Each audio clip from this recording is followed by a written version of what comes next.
Time to talk a little Buffalo Bills. This is like the dead zone. The last couple of weeks I found out, like, what are we going to talk about the Bills? Because really nothing's happening. So I got Pro Football Focus has got them ranked third in the NFL and with a 7% chance of winning the Super Bowl. Yeah, it makes perfect sense. I mean, despite the fact that I agree they're the third best team in the NFL, I also agree that 7% chance to make the Super Bowl is win the Super Bowl, is appropriate because, I mean, look, if you look at a team like the Buccaneers, who are favored in the NFC, I would assume at this point, right? I mean, they don't really have a tough road to sled to get there. You got question marks about the Rams. They could be possibly something. You got the Packers. Everything gets shaken down. This AFC is brutal, right? Like, you have Tennessee.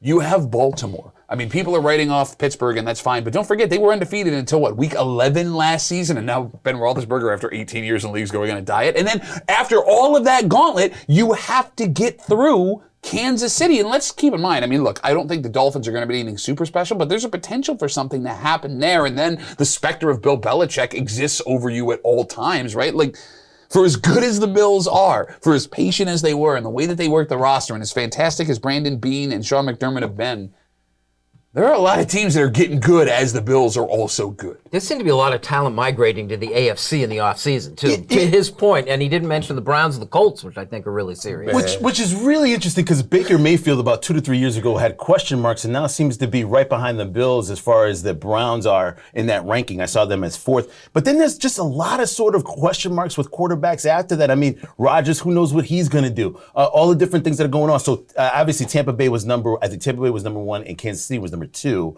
Each listed about 15. They were given 15% chances to win. So there's a wide open race here. You do that. I mean, you do have sort of a situation where Pat Mahomes is calling off an injury, not quite sure how he's going to react to that. He looked fine in the AFC Championship game. Yeah, well, I mean, not in the main game that gets you the ring. So I'm not quite sure how to handle that. But I am a little bit concerned with there's a lot of influx of different quarterbacks. You said the Rams before. You mentioned the fact that Matthew Stafford now part of that team. So there's just a lot of different factors that are behind the Bills that I don't know. I'm just not really threatened by the other teams who are 4 through 10. There's just a lot of uncertainty, especially at the quarterback position, where the Bills, I feel, are more shorthanded at the quarterback position. I mean, no, quarterback, absolutely. I mean, look, Ryan Tannehill's no slouch. He's proved that over the last couple of years. I mean, Lamar Jackson won an MVP. That's a dangerous football player. The Bills had a great game plan for him in that playoff game. But don't forget, the Bills needed a defensive touchdown to put that game away at the end, and they knocked Lamar Jackson out of the game before it was over. That could have gone very differently. The Ravens do scare me. The Titans also scare me. That receiving core is horrifying, especially with what they did in the offseason. I think the Bills are better teams, but if we're talking a playoff game, winner take all, I mean, it's no guarantee.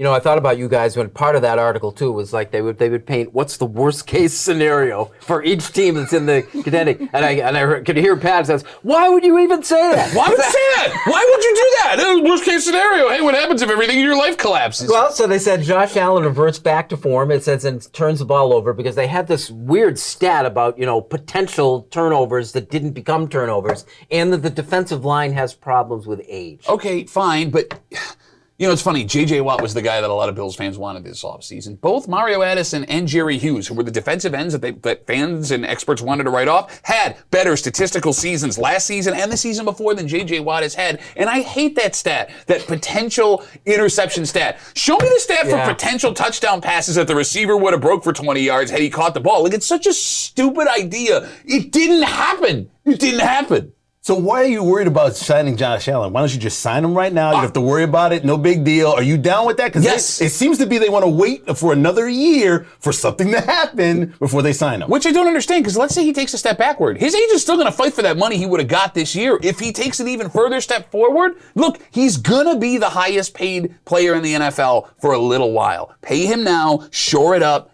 get it done. Yeah, but there's a salary cap issue, too. I mean, look, there's going to be a salary cap issue. But we're talking about that window. We always talk about this window of opportunity that would disappear if they signed him now. I don't think so. You do it the way that they did it with Mahomes, where the money kicks in a year or two from now. Just the guaranteed money is coming down the road. You give him the signing bonus. Look, they did something with Stephon Diggs' contract to clear up like $7-8 million earlier this season. You don't do that for no reason. I'm waiting to see what the other shoe is, whether it's Zach Ertz coming or they get the deal done with Allen and give him the guaranteed money up front.